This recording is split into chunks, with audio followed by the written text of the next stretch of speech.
Yo, what's good, beautiful people? Welcome back again to my YouTube channel. Our YouTube channel. Yeah, my name is Malik Sterling, of course.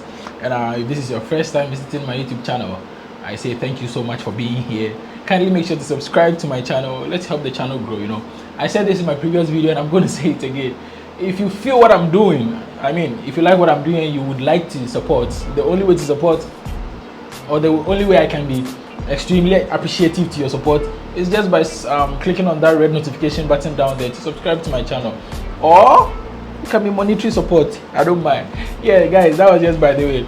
Honestly, I'm really happy about how my channel is doing so far. I think I'm putting in a lot of work, and I can see people also appreciate the fact that I'm working, you know. So yeah, that was just by the way. So in today's video, I'm sure you clicked this video because of the title. So I'm going to give you my 6 advice. These are top tier advice for Qatar residents during this FIFA World Cup. So yeah, don't go anywhere, sit tight, and let's get into today's video. Hey guys, so I have quite a number of things that I've listed right here that I would like to share with you. Now, first of all, this is just my personal review, my personal analysis, you know, things that I've realized that they might be tensed with, you know, Qatar residents during this World Cup. So the first on the list will be workload. Now, yeah, workload. So you know, World Cup is coming, and ever since Qatar was announced to hold this World Cup, there have been a lot of investors and opportunities up here. Investors as in there have been new companies. Some of them are long-term companies. Some of them are just short-term, you know, just for the World Cup. But for the record, or let's just say there are a lot of jobs here that I think a lot of people are coming here now. Qatar is known, you know. So yeah, the loss of work is basically going to be on the Qatar residents, because now during World Cup you might think World Cup is here, so you'll be able to meet friends and you'll be able to go out. Trust me, you'll be locked up at your workplace, because myself, I'm working around 12 hours. I don't know how true this is, but I think my boss told me around last week or last 2 weeks that so this is even making me confused on how to select my volunteer role offer, you know, like my shift timing, because I wouldn't like my shift to collide with my work, you know. So it's a bit crazy up here. So that is what is going to happen, and most of us will be forced to work, extra hours, because this is World Cup, and maybe you might be needed at your workplace, and there is no way you can escape that. You still have to be at work. Some of us are going to work for 12 hours, 6 hours. So this is what I'm going to say. My advice is prepare yourself mentally, physically, and any other thing that you might want to prepare yourself with. Yeah. So second on the list is going to be police vigilance. Now, if you're in Qatar, you should know that when events like this are coming, especially, there are a lot of barricades on the road, there are a lot of blockades and police surveillance. Now, let's say for the past 3 or 4 months, there have been a huge number of policemen. I think Qatar police, they are doing their best, because there have been a lot of police officers outside, especially when you go to the metro. When you go to the train stations, they're almost everywhere. And even though COVID is, you know, a little bit down now, if you the least chance, you might be fine. Like you'll be asked to pay extra money for not putting on your mask at the metro station or places where you are supposed to put on your mask, you know. And also make sure to keep your QID on you. That is your Qatar residence ID card. You know, you need to keep it on you at all times, because in as much as the police are nice, or the police officer is nice with you, they wouldn't tolerate any irresponsibility. Like you feel like, oh, just let me go outside and leave my ID card inside, or let me go outside and leave my passport inside. No, you might be fine, and you know, you'll be manhandled. Yeah, because this is their job. They need to make sure everyone's stay here is well okay, and also people who are here are legally here. You understand my point? So they don't want to find people who are living here. Yeah, I know there are a huge number of people who are living here without ID cards, you know, but like, man has to eat, man has to survive. So sometimes I understand them. This happens almost all around the world. There are people, migrants, who are living in a particular country where they don't even have permits. So Qatar wouldn't be the first. But then again, for residents who have permits, work permits here, or who have working visas, or for just residents who are here, just make sure when you go outside during this World Cup, make sure you always have your ID cards on you. Yes. So on to the third one. It will be the fact that rent, you know, like accommodation rent has risen up to like 30 to 35%. And you know, this is quite extreme. I mean, just like I said in my previous video, you know, accommodation has been on a rise for like 4 months now, and most of the international fans who are coming to Qatar here are finding it difficult to secure themselves an accommodation, you know. And this is something I don't understand also. At least we are residents here, so okay. So now let me tell you about this lady friend of mine. Her landlord asked her to pay extra money. So let's say she was paying 2,200. Now she's being asked to pay 3,100 or what? That is like 30% up. And since she wasn't prepared, she didn't have money for this. Now the landlord had to kick her out. I mean, this is not fair, right? So just brace yourself. Anything of this sort can happen to you. So if you are in a situation like this, what do? I mean, try and talk the landlord out of it. Maybe he or she might spare you. So again on the list will be more cars, you know. Then again, I mean, if you're in Qatar here, you can boastfully say that maybe there are a lot of cars more than the people living here in Qatar. Like my first time when I got to Qatar here, I was like, why are there so many cars? Like there are almost, like you can find a house with maybe 4 or 5 cars. And it's understandable, but you know, sometimes when they are going out, all of them wants to go with their cars. Now, recently there has been a law by the municipal rule, something like that. You know, they said they've prohibited residents to park their cars on a sidewalk or on a pedestrian's side. You know, so if you park your cars over there, you'll be fine. Like you'll be asked to pay some amount of money, which I don't think you are ready to pay extra money. You know, because since World Cup is coming, even myself, like since I paid 1,000 riyals last year or last 2 years for mask violation, ever since I've been keen, you know, like I don't want to fool myself twice. I just want to be vigilant at all times. So yeah, traffic is going to be almost all over the place. But one thing also that I heard, this news, I don't know, but yeah, it was one of my officers who told me. He says, you know, Qatar shares land border with Saudi, right? So means, and I know most of the international fans are residing in, or let's say they secured an accommodation on apartments in Saudi. So it means they will have to travel by road, right? But this is what's going to happen during the World Cup.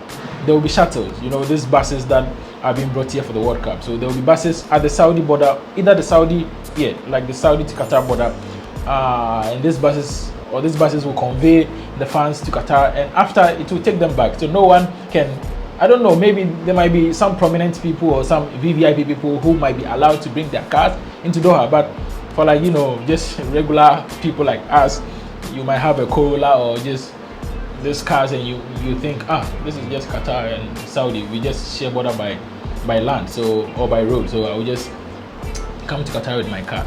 You can't come with your cars, so your cars will have to be parked at the Saudi border. I don't know how they're going to do this, but yeah, that is what I heard so far. One of my officers told me, because this is in charge of the traffic, and you know, yeah, so that is what he said. So yes, that is all about that. And also food shortage.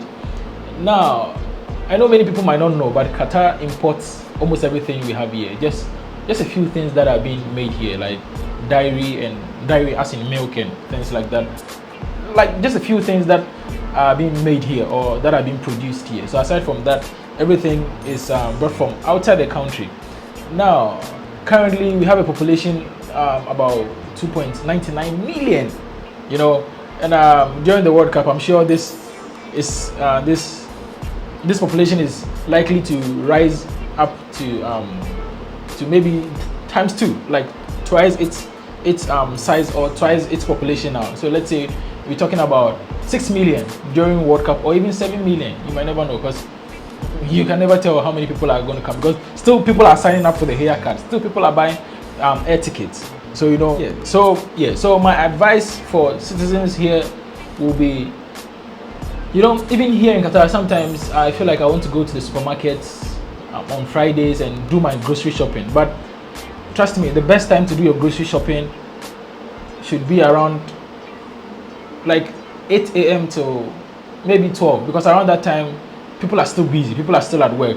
But then if you want to wait until 5-6 p.m. trust me, there will be a long queue, like a stampede at the mall or at the shopping mall where you're going to do your grocery shopping. So during World Cup, I will advise each and everyone to do your grocery shopping, because you might not know, food, there might be food shortage. Trust me, anything can happen during World Cup. But I'm pretty sure also that Qatar has put in all these things into consideration, you know, so there's not going to be like this and that. I'm sure there are people up there who, in as much as I'm trying to be smart and think ahead of time, yeah, there are people also over there who have done that already even before me.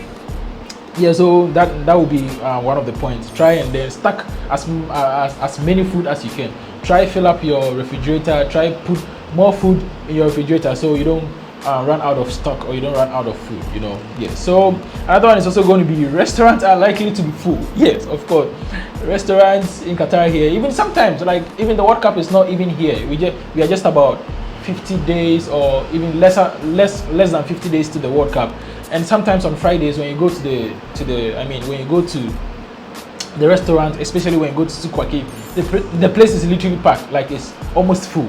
Okay, you go to Corniche, you go to just name them. You go to the city center, you go to like Pearl Qatar, you go to these places and they're almost full. Like there are lots of people over there at the restaurants trying to eat at the same time. So during World Cup, I'm sure things like this are likely going to happen. Of course, restaurants are likely to be full, like totally full.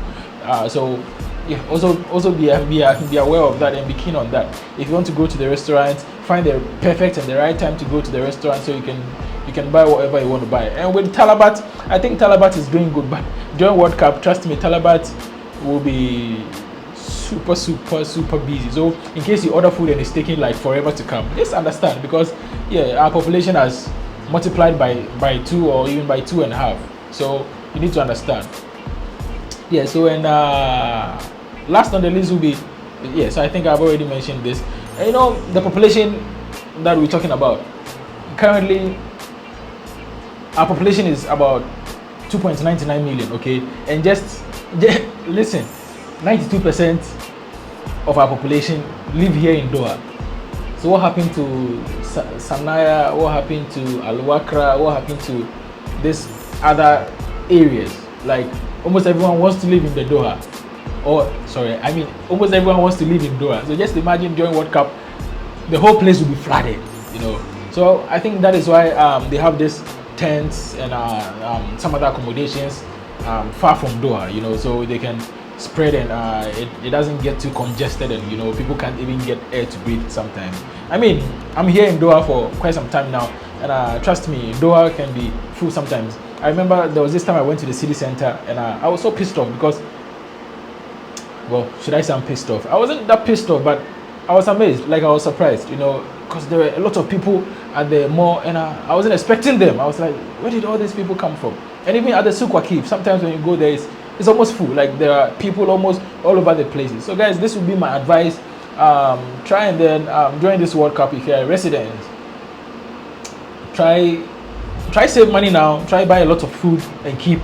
And yeah, there are metros around. There are trains almost all over these places now. If you want to go to a place that you think there's a train nearby, try leave your cars at home. I know there are people who are cruising V8 and all of that. Try leave your cars at home. I mean, it will be worth it. Or if you still want to go with your car and face all this traffic. But hey, I'm sure Qatar is still working on its traffic and things like that, because you know this country is just like this. You know, they have a car like this. You know what I mean? Like it's not like I'm exaggerating, but this is a situation on the ground now. Like this is what we're facing now. So yeah, guys, I'll ask you to brace yourself, fasten your seat belts, and be ready for this World Cup. Because trust me, this World Cup has a lot of speculations around it. Some are good, some are bad, but yo, we don't care. It's happening here in Qatar, and let's focus on the brighter future. Let's focus on the good thing, the fact that it has been able to create more jobs for people. Especially, I'm sure a lot of people have traveled here for this short-term contract. Now, I had a message. Someone messaged me on Instagram asking me on my advice on the short-term contracts. short-term contracts to Qatar. And yeah, I'm surely going to make that video. And yeah, I will advise you. But yeah, this is just an advice. Don't take my. It's up to you to take the advice or not. But yeah, you can just scan through it and get what you feel like is suits you best. So guys, this will be the end of today's video. Thank you for being part of today's video. My name is Malik Sterling. Follow me on Instagram, Twitter, everywhere, Malik Sterling. On Twitter is black_Sterling. Yeah, so thank you for being part of today's video. Yeah, stay safe, and I love you all. Stay hydrated. Yeah, we are getting into summer.